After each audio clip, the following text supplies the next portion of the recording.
HB కాలనీలో BJP మహిళా మోర్చా సంఘాల నాయకురాలు విస్తృత ప్రచారాన్ని నిర్వహిస్తున్నారు.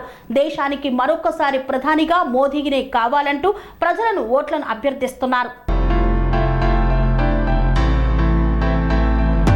మేడ్చల్ జిల్లా ఉప్పల్ నియోజకవర్గం మీర్పేట్ హెచ్బీ కాలనీ 4వ డివిజన్ బక్షిగూడ ఇంద్రానగర్ కాలనీలలో బీజేవైఎం మరియు బీజేపీ మహిళా మోర్చా సంఘాల నాయకత్వంలో ఇంటింటికి గడప గడపకు ప్రచారాన్ని జోరుగా కొనసాగిస్తున్నారు.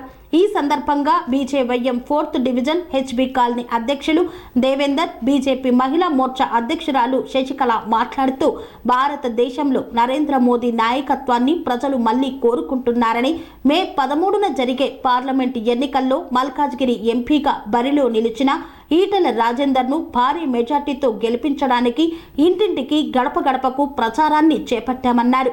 కేంద్రంలో నరేంద్ర మోదీ ప్రధానమంత్రిగా ఉండాలి. మల్కాజ్గిరి ఎంపీగా ఈటెల రాజేందర్ను గెలిపించి పార్లమెంటుకు పంపిస్తే మల్కాజ్గిరి నియోజకవర్గం మరింత అభివృద్ధి శరవేగంగా కొనసాగుతుందని తెలిపారు. నా పేరు Devender, BJYM youth president 4th division. చూస్తున్నాగా ప్రజలలో బీజేపీ వైపు కనుచూపుతున్నారు. అక్కడ కేంద్రంలో నరేంద్ర మోడీ ఏదైతే అభివృద్ధి చేస్తున్నాడో ప్రపంచ దేశంలోనే 3వ స్థానంలో మన నరేంద్ర మోడీ గారు ఉన్నారు. ఇక్కడ ప్రజల స్పందన మాత్రం ఎక్కడ చూసినా కానీ అక్కడ సెంట్రల్లో మోడీ, ఇక్కడ ఈటెల రాజేందర్ గారిని ఖచ్చితంగా గెలిపించాలని ప్రజల యొక్క ఆవేదన ఉంది. మేము 24 గంటలు ప్రజల్లోనే ప్రచారం చేస్తున్నాము. వాళ్ళ స్పందన చాలా గట్టిగా ఉంది. మనం చూస్తే ఓటు నరేంద్ర మోడీకి ఎందుకు, ఎంపీగా ఈటెల రాజేందర్ గారికి ఎందుకు ఓటేయాలంటే నరేంద్ర మోడీ గారి ఒక అభివృద్ధి మనం చూసినాం. రష్యాలో, ఉక్రెయిన్ దేశాల్లో యుద్ధాలు జరిగితే మన నరేంద్ర మోడీ గారు ఒక ఫోన్ కాల్తో అక్కడ మన భారతదేశ పబ్లిక్ అక్కడ నివసిస్తుంటే మన ఒక నరేంద్ర మోడీ గారు ఫోన్ చేసి ఆ దేశ నాయకులకు ఫోన్ చేసి ఒక మాట చెప్పంగానే ఆ దేశ యుద్ధాన్ని ఆపి మన భారత సైనికులని మన ఇండియాకి చేర్చాడు. చూశారు మనం రామ మందిరం ఎన్నో సంవత్సరాల నుంచి పెండింగ్ ఉంది. మన నరేంద్ర మోడీ ఆ రామ మందిరం నిర్మాణం నరేంద్ర మోడీ గారి హయాంలోనే జరిగింది. కాబట్టి మనము అక్కడ 370 నుంచి 400 సీట్లు గెలవబోతున్నాము.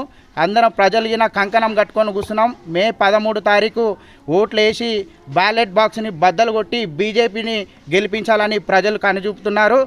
మనము ఈటెల రాజేందర్ గారు వైద్య శాఖ మంత్రిగా ఉన్నప్పుడు అక్కడ మన కరోనా టైంలో 20 గంటలు డైలీ ప్రజల కోసము ప్రజలకు ఇబ్బంది పడద్దని చెప్పి వర్క్ చేసిన అటువంటి ఈటెల రాజేందర్ గారు మనం చూసినాం. ఉద్యమకారుడు 24 సంవత్సరాలు ఏ మంత్రి పదవులు ఆశించకుండా ఒక తెలంగాణ కోసం, ఒక ఉద్యమం కోసము పోరాడిన వ్యక్తి.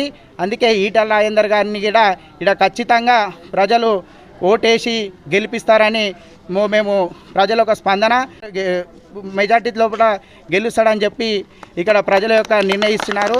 అందుకే మేము అందరము మా కార్యకర్తలు కానీ మేము ఇక్కడ ఉన్నాము. 24 గంటలు స్వచ్ఛందంగా అందరము మార్నింగ్ లేవగానే అందరం వర్క్ చేస్తున్నాము. ఈ ఈటెల రాజేందర్ గారు ఈ ఎంపీగా గెలిచిన తర్వాత సెంట్రల్ మినిస్టర్ కాబోతున్నాడు. అక్కడ నరేంద్ర మోడీ, ఇక్కడ ఈటెల రాజేందర్ గారు ఉంటే మనకి ఇంకా అభివృద్ధి చెందుతుంది. కాబట్టి రేపు దేశ భవిష్యత్తు మన యువతగిన అభివృద్ధి చెందాలన్నా కానీ, ఉద్యోగాలు రావాలన్నా కానీ అక్కడ నరేంద్ర మోడీ ఉండాల్సిందే, ఇక్కడ ఈటెల రాజేందర్ అన్న గారు రావాల్సిందే. దానికోసం మేము 24 గంటలు కృషి చేస్తూనే ఉంటాము. పార్టీని 370 ఆర్టికల్ ఈ ఈటెల రాజేందర్ గారిని ఖచ్చితంగా మేము గెలిపిస్తాము. మా యొక్క సహాయశక్తులతోటి కంకణం కట్టుకొని 24 గంటలు పనిచేస్తాము. ప్రజలలో స్పందన చాలా మంచిగా ఉంది. మహిళలు పొద్దున్న లేవగానే ఈవినింగ్ వరకు వర్క్ చేస్తున్నారు. మేమందరం కలిసికట్ట వర్క్ చేసి ఈటెల రాజేందర్ అన్నని గెలిపించుకుంటాము. ఇక్కడ మెజార్టీ 4 లక్షల నుంచి 5 లక్షల మల్కాజ్గిరి పార్లమెంట్లో 5 లక్షల మెజార్టీతోటి గెలిపించుకుంటామని చెప్పి సెలవు తీసుకుంటున్నాము. ఇక్కడ వచ్చిన మీడియా భారత్ మాతాకి జై. నా పేరు బి శశికళ. నేను ఇక్కడ 4th డివిజన్ మహిళా మోర్చా ప్రెసిడెంట్. మాకు వచ్చేసి ఈ నెల 13 నుంచి మా మహిళా మోర్చా నుంచి మాకు 13 నుంచి కూడా ఇంటింటి ప్రచారం గడప గడపకి బీజేపీ అనే ప్రోగ్రాం ఇచ్చిండ్రు.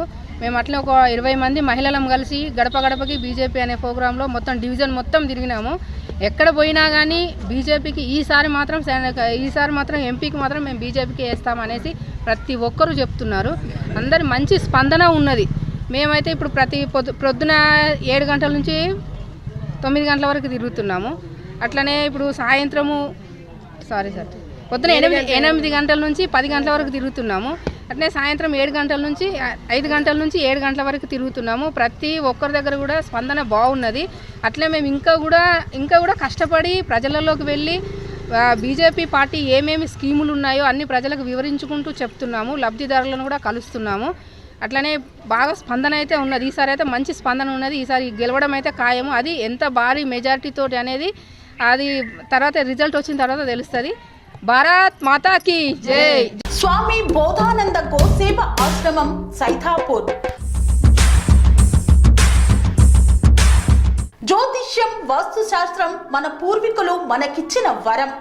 దుర్గాదేవి, కాలభైరవ ఉపాసనతో వాక్సిద్ధి పొందిన శ్రీ శ్రీ బోధానందగిరి స్వామివారు మీకు ఎలాంటి సమస్యలున్నా, వాటిలో ముఖ్యంగా ధన నష్టం, ఆరోగ్య నష్టం, భార్యాభర్తల మధ్య గొడవలు, ప్రేమించుకున్న వారు దూరం అవడం, ఎన్ని సంబంధాలు వచ్చినా పెళ్లి ముడి పడకపోవడం, రోడ్డు ప్రమాదాలు, అప్పుల బాధలు, వ్యవసాయంలో నష్టాలు, పెద్దల మాట పిల్లలు వినకపోవడం, ఆరోగ్య శాంతి, గృహశాంతి, మనశ్శాంతి లేకపోవడం, ఇలాంటి సమస్యలు ఉన్నట్లయితే ఒక్కసారి స్వామీజీని కలవండి. మీ సమస్యలకు తగిన పరిష్కారాన్ని పొందండి. అంతేకాక అన్ని రకాల వ్యాధులకు గోపంచకవ్య మరియు మూలికా వైద్యం చేయబడును. నమ్మకంతో రండి, ఆయురారోగ్యాలతో వర్ధిల్లండి. మా అడ్రస్ స్వామి బోధానంద గోసేవ ఆశ్రమం, సైథాపూర్, వీరభద్రస్వామి గుడి దగ్గర, యాదగిరిగుట్ట. సంప్రదించవలసిన నెంబర్ 9849213754 మరియు 9618034138.